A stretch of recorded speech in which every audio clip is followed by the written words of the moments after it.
Good afternoon, everybody. It is Saturday in Pittsburgh, Pennsylvania. My name is Adam Bittner, digital sports producer for the Pittsburgh Post-Gazette, joined by Brian Batko, our Steelers beat reporter from Steelers headquarters on the South Side for some Steelers draft reaction. If you watched the live stream last night, you got a lot of reaction from myself, Christopher Carter, Brian Batko. Andrew Destin was there, Paul Zeiss was there. So you've probably heard some of this before, but if you didn't get a chance to watch that live stream and you don't want to go back through 4.5 hours of conversation about draft picks, Brian and I are going to distill things down a little bit and just talk about the draft picks from day 2 forward. Obviously, we did a video about Broderick Jones on the North Shore Drive earlier in the week, so we're going to kind of just work forward with Joey Porter Jr. With that, Brian, how are you? I'm doing well, Adam. It's going to be a long wait now in between pick 132 and 241. But actually, I guess that last check, this draft is moving pretty quickly here on Saturday, so maybe it won't be too bad. Yes, we are recording this shortly after the Steelers drafted Nick Herbig. I'm going to get them confused 80 times. But Nick Herbig was the selection after they traded back into the 4th round late last night. We're going to get into him in a bit, but Brian, I want to start with Joey Porter Jr. I think he's the big headline for a lot of people. He's a guy we talked a lot about on our mock draft videos leading up to the draft. What do you think of the selection of Joey Porter Jr. finally becoming a reality? Yeah, I just think it makes a lot of sense. Not a lot of people, I don't think, projected that the Steelers could get both Porter Jr. and one of the top tackles in this class in the same draft. And lo and behold, that's exactly how it worked out. Give Omar Khan credit for playing the board in the first round the way he did, especially when he's able to move back here a little bit later in the 4th and still get a guy that I think they probably wanted at a position that they needed to address in Nick Herbig at outside linebacker. So, I just think that, that they need a player like that in their secondary. They haven't had a player like that in a long time as one of their outside corners. It's a difficult, it's a tough road to hoe in the AFC, especially in the North with the passing games that the Bengals, Browns, and even possibly Ravens as they restock their receiver room can present to you. So, we'll see how Porter fits in if he forces his way onto the field right away as a starter, or if he needs to wait in the wings and learn a little bit behind a guy like Patrick Peterson or Levi Wallace. That's not the worst thing either. It's kind of reminiscent of the way the Steelers more used to operate when they were winning at a high level, when those first rounders didn't have to be immediate impact contributors. Guys like Cam Hayward and Bud Dupree, I mean, they were able to be worked in a little bit slowly, even TJ Watt. So maybe that could be the trick for Porter too, is it can be the best of both worlds where, if he plays well in camp and he looks like he's ready to roll, great. You've got an extra first round pick almost with that first pick in the second round. But if he needs some more seasoning, you can probably afford to bring him along slowly as well. Ball production was obviously the big criticism, I think, of Joey Porter throughout this process. As Andrew Destin pointed out on the stream last night, he really just wasn't targeted very much, so there wasn't a ton of opportunity. I think it was only 20 times after he was targeted 10 times against Purdue, covering Charlie Jones, the great wide receiver out there. Brian, what do you make of the argument that the ball production wasn't there and therefore maybe it didn't justify this pick? I mean, I get it. It's a fair criticism, but I do think there's something to be said for, probably a lot of college quarterbacks don't want to throw at the 6'3" dude who is shadowing their outside receiver up and down the field. So, that's part of it, no doubt. You'd love to have a guy get more than one pick in his college career, because I think sometimes that does translate that playmaking from the college to the NFL level. Mike Tomlin has even said that in the past. He likes to draft defensive backs who make a lot of plays on the ball and force a lot of turnovers. But Steelers drafting of defensive backs hasn't always worked out that well in recent years either. So maybe that's not necessarily the approach they need to continue looking at there. So maybe on that front, Joey Porter Jr. will be a good departure from the norm. I mean, I think the other just weakness more or less in his game is the stop, start, change of direction, acceleration. Not everybody is going to have every club in their bag as a corner. If he had that at his size and at his physicality, he'd have been a top 5 pick, So those players are rare.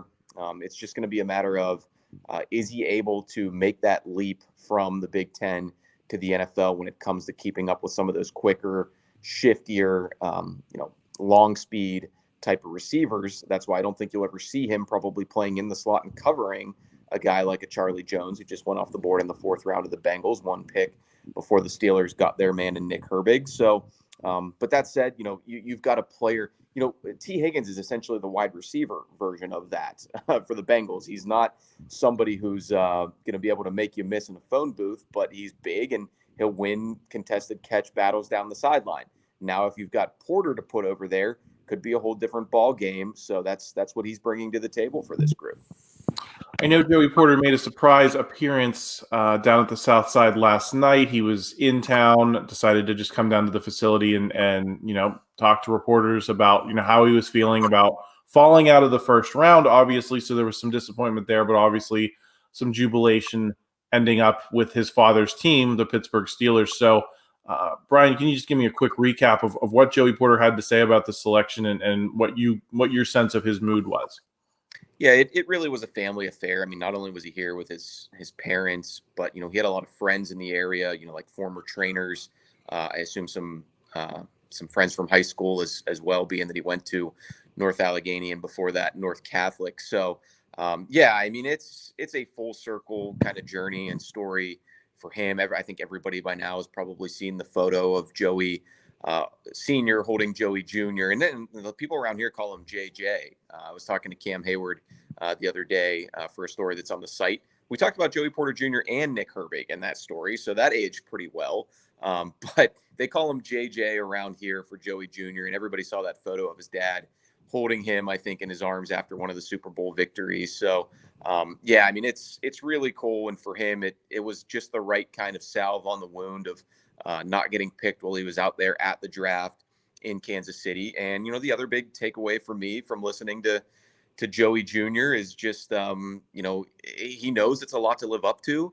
He knows it's, lofty expectations. Whereas if you go to the Jets, your dad's just a guy to most of those fans. Whereas here, he's a franchise great and, a legendary former player, a fan favorite back in his day. So that's, heavy lies the crown. He's going to have Porter on the back of his jersey.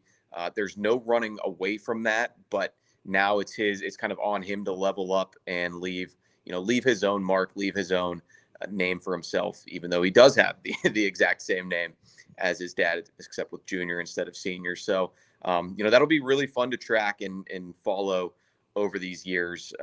You just look at the type of player he is.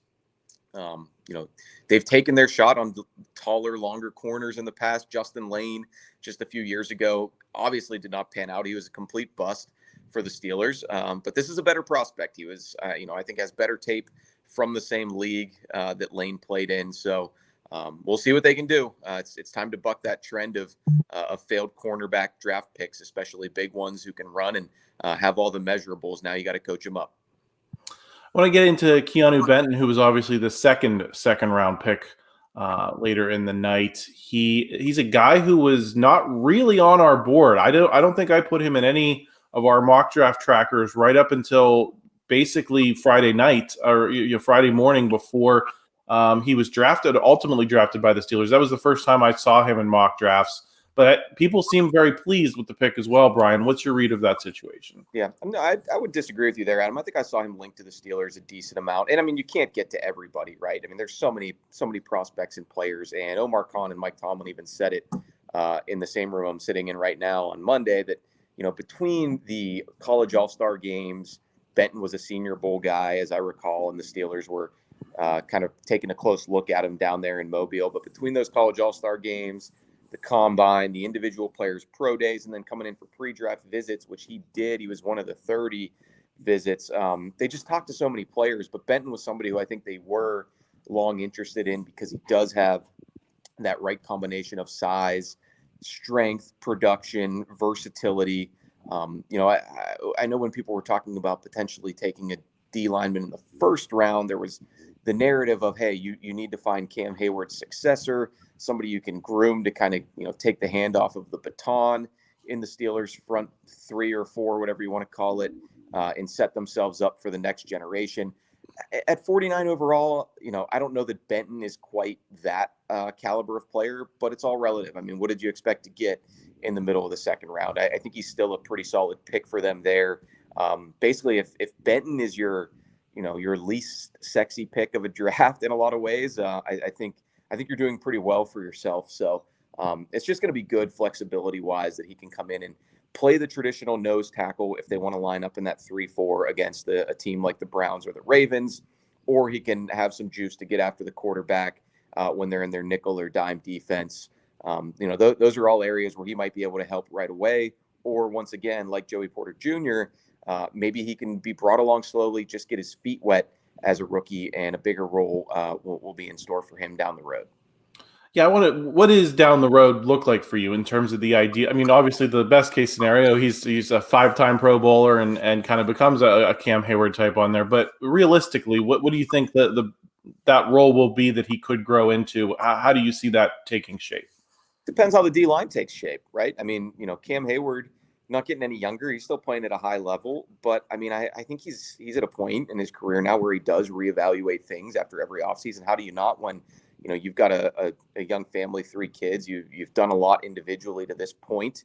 If they hoist a Lombardi trophy, who's to say he wouldn't walk away? Larry Ogunjobi is back on a 3-year deal, I believe. But I mean, it's those typical backloaded contracts where he's had injury history and concerns as well. And beyond the 2 kind of old dogs of the group, you got to see how some of the young dogs of the group come along or don't. DeMarvin Leal, Keanu Benton's former teammate up there in Madison, Isaiah Loudermilk. So he could be anywhere from a guy who needs to kind of carry the mantle if he plays well and proves he can do that, or he'll be someone who can afford to just be a role player or say 9th or 10th best starter on the defense if all the talent around them comes to fruition.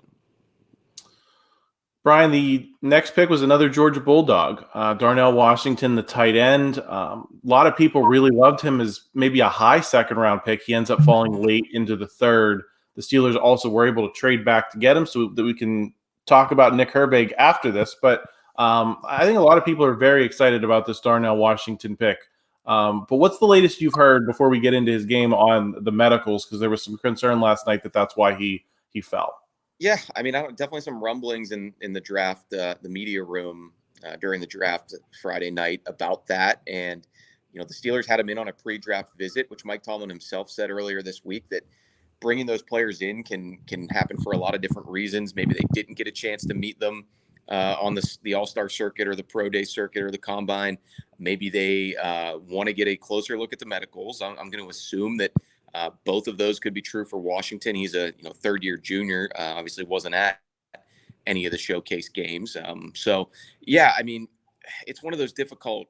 You don't know what exactly the Steelers and the other 31 teams have on him. He talked to us on the phone about it last night. Was pretty honest. Like, he had a couple injuries in college, an ankle, and then I think a foot surgery. And I want to say he told us last night it was a little bit hard to hear at his draft party because they were all so pumped for him out there in Vegas where he's from. And he's got a great story, Darnell Washington. If anybody wants to kind of look that up a little bit, you can find some cool videos that have been done on his path on YouTube. It's really impressive. But I mean, he was pretty forthright about some teams were concerned about his knees. They noticed some swelling, following the season. He's obviously a huge guy who plays a position where you're not just, inline blocking all game like a lineman. You need to get out and run. You need to make people miss in space.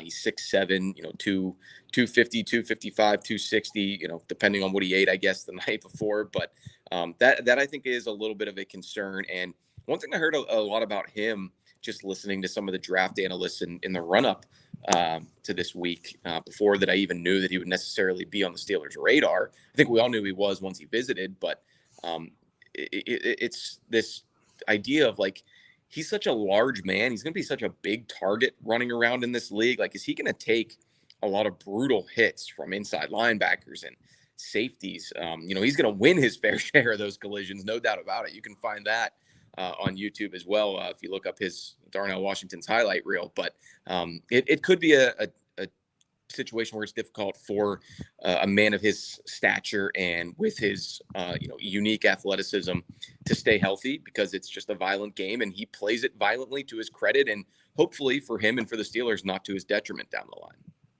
What is his role here, Brian? Assuming everything works out in terms of he's ready for training camp, he's ready to be, make a play to be in this lineup. What do you see as his role? Obviously, with Pat Freiermuth also still in the building. I think there's a wide range of outcomes for what Darnell Washington's role could be. I mean, there's a projection there. He wasn't utilized very much as a pass catcher at Georgia. You see flashes of it for sure. He could very well become a dangerous weapon with the ball in his hands and route running at the NFL level, but it's just not really there on the tape yet. So if it takes him a little bit of time or maybe it just never happens, then perhaps you don't see much of him as a rookie. Maybe he's one of those guys who's inactive for that first season for most of the games, unless there's an injury. But I would say on the other end of that spectrum, Adam, maybe he comes right in here and adds a completely different dimension and helps this offense level up in year 3 for Matt Canada, year 2 for Kenny Pickett, because he can get out in front and pave the way for Najee Harris. And I think he's just the ideal positional complement to a guy like Pat Freiermuth, who will be the first to tell you and admit that his blocking is, a work in progress and something he's still constantly trying to improve year in and year out. But now it's almost just like, hey, if we're in 12 personnel, you don't need to worry about that, Pat. You get down the field and we've got this 6th lineman essentially who's going to be out there knocking heads, but he calls himself a tight end. So that I think is why the Steelers just couldn't pass up, couldn't stop the quote unquote medical slide for Washington. And it's going to be really, really intriguing to see what he can bring to the table. And he's going to be one of those guys that everybody's got the eyes for in training camp and even, in these preseason games, I think down the road to see what kind of player he can be and how they use him. Nick Herbig was the 4th round pick. He is the brother of Nate Herbig, the free agent guard the Steelers just signed. What'd you say, Brian? But of course he is. Another set of brothers on the Steelers. I guess what's your reaction to that? Because I think there's a lot of people on Twitter saying, "Hey, this is pretty weird." It's funny. I will say, it is weird. It is uncanny, is probably the right word for it at this point. I assume that when Mike Tomlin and Omar Khan come chat with us to sum up the draft in its totality, he'll be asked about it, or they'll bring it up on their own and they'll say, look, guys, and this is what they said last year about Connor Hayward. Look, it's not because he's the brother of one of our current players. It's because, we like him as his own individual prospect in a vacuum, even if his name was Nick Bittner. They'll say all the right things, but clearly they do also value, the football character, the competitive character, the bloodlines in this way. And it's probably just as simple as if you've got 2 prospects ranked similarly, Herbig and another edge rusher, say Clemson's KJ Henry, who went shortly thereafter to another team that I can't put my finger on at the moment. Maybe you just trust that all the things we like about Nate Herbig and his makeup, Nick Herbig's got the same stuff. So, I think that was certainly a factor in the Connor Hayward pick last year, not in a nepotism way, keep Cam happy kind of way. But just, we trust the DNA here essentially. And we feel like this guy is just a football player and is going to make plays. And, to their credit, I would say Connor Hayward did that as a rookie in whatever role that they put him in. And let's be honest, it's vastly different situations than the last few brothers they added. All due respect to Nate Herbig, he's probably not even a starter on this team. So I don't think they really care about throwing him a bone or keeping a guy happy when he's been a Steeler for all of a month or so. This is just how it worked out. And it sure makes for a fun storyline for us in the media, the fans. And obviously it's just an incredible moment for the Herbig brothers and their entire family. Their parents actually lived with Nick Herbig in their apartment in Madison with some of his teammates. So I asked them on the conference call, I'm like, hey, are your parents just going to move here now? I mean, you might as well bring the whole clan from Hawaii up here to Pittsburgh now that they do have an oldest brother who is not a football player of any repute. But other than that, they've pretty much got the whole squad here now in the Steel City. Yeah, that is a neat story. But I want to talk a little bit about the football as well, Brian. Was this the perfect spot for an edge for the Steelers? Because obviously they needed that third guy, but there was a lot of debate about, how good do you want that guy to be, considering you already have Alex Highsmith and TJ Watt. I shouldn't probably couch it that way. I'd say, how much of a premium pick do you want to invest with those guys in the building? This is a fourth round pick. I would say it's you're getting into lottery ticket territory where you kind of just need some depth, right? And if he turns out to be a great player, then great. But at least you have a guy that you feel good about in that kind of third edge rusher role. Yeah, absolutely, and that it is the perfect spot. Yes, you want all your players to be good, Adam, but you want them to be very good. But I know what you're saying. It's a matter of draft capital and resources. Even if there was a great player on the board to you as an edge rusher at 32, in a vacuum, you think he's the best player available. You just don't need to spend that pick on that position because you've already addressed that. You've already got two great players at that position. So thank your former self and, try to help your future self at a different spot of need. And that's why I think this draft has played out really well for the Steelers. It's the best one that I can remember for them. I've been covering the team since 2019. I think this is the strongest draft that I've seen, obviously on paper. Everything's just on paper right now. It's always easy to say that. And then you should expect that when you've got that extra second round pick in the mix to bolster your haul. But, I think even with all these slots that they've had, they've just made the right moves. At least to me, I had Herbig in my mock draft on Monday as well, in addition to Broderick Jones. So, I clearly thought he was a player who fit well with what they want to do. And, that number 3 edge rusher role, it is important. We saw last year it's doubly important and kind of, I guess, infinitely more important when TJ Watt gets injured. But even when everybody's healthy, you've got to play 10, 15, 20 snaps a game just to give those other guys a break. And, there are concerns and questions about how Herbig can hold up as a run defender at 6'2", 240. Two of the things that, or one of the things that make both Watt and Highsmith so good or what they can do against the run in addition to the pass. So that might not be, or that's, I guess I should say, is an area where Herbig is going to have to improve or at least, show that he can hold up at this level doing that. But I think when you put him in situational ball, third downs or whatever to pin his ears back and go get the quarterback as a rotational outside linebacker, you just watch his film and he does kind of look like a TJ Watt light type of guy. That's what they want dudes to do in that Wisconsin defense. And that's what he did for them with 36 tackles for loss and more than 20 sacks over his 3 seasons there. We do not currently know who the Steelers are selecting in the 7th round or if they've traded back into the 5th or 6th round as we're recording this. Would you say, Brian? 2 excellent players, I'm sure. Absolutely. And they we'll have everyone breaking them down this week. Tune in to Christopher Carter on the North Shore Drive on Monday. I'm not sure who his guest is going to be, but I'll guess it's going to be Ray Fittipaldo, just because we didn't get a chance to hear from him really since Thursday night. So, Brian, before we wrap up here, I guess my last question for you is anything interesting happening around the division? Any names that really caught your eye? Because I know there were some guys we talked a lot about as possible picks for the Steelers. Yeah, from what I've seen so far, it seems like the Browns, Bengals, and Ravens are after a lot of the same prospects as the Steelers. I think you can chalk up a lot of that to inherently just, being in this part of the country. Terrell Austin brought this up on Friday night, which I always think is a real thing and sometimes gets overlooked. You're playing in these cold weather December games in the AFC North. The biggest games that you have to win to make it to where you want to go, if you're the Pittsburgh Steelers or any team in this division, are probably going to be in the snow in January. So you've got to have guys who are built for that, can handle that.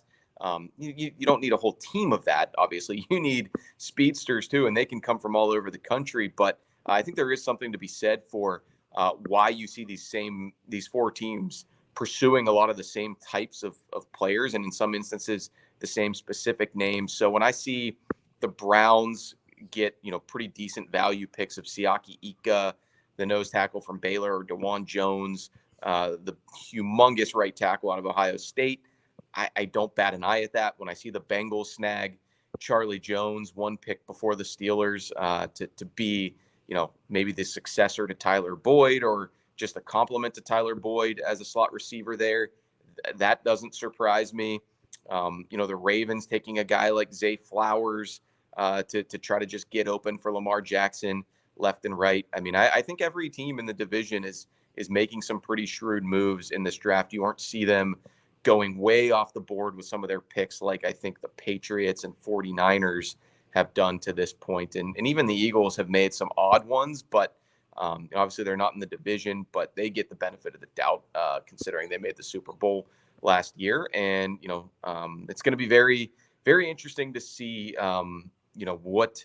what this, is how this impacts, I guess, what the Steelers are going to be in 2023. Are they really leaning into the run first identity when you look at the guys like Broderick Jones and Darnell Washington? Are they going to kind of let Kenny Pickett continue to be somewhat more of a game manager than force him to win games on his own with his right arm? I think that's the direction they're clearly trying to go, and the draft signals that yet again a little bit. But to wrap it up, the other three teams that they'll see twice a year are also making moves that fit with their MO. So I anticipate it to be yet another rough and tumble season in the AFC North hot kitchen, as Mike Tomlin likes to say. Absolutely. Well, Brian, I'm going to let you get back in there, get back to the action that is that is ongoing. And like I said, everyone, make sure you're signed up, subscribe to this channel so that you get all of our post-draft content, all of the deeper analysis that we're going to do over the next handful of months. We've had a great weekend with everyone, so thank you once again for joining us for the live stream, and thank you for joining us today. Brian, any final thoughts? No, if there's any brothers or family members, keep an eye on them for the 7th round pick, or maybe some pit players who slide down into the 7th round. Let's keep making these familiar face kind of selections, Adam. Yes, that makes it a lot easier for us, which is the most important thing. So, for sure. All right. Well, take care, everyone. Thank you for checking out this content from Post-Gazette Sports. If you liked the video, please like it and subscribe to our YouTube channel. If you enjoyed it on Apple Podcasts, please rate us 5 stars on Apple Podcasts. For 6 months of digital access to post-gazette.com for just $6, click the link down in the description.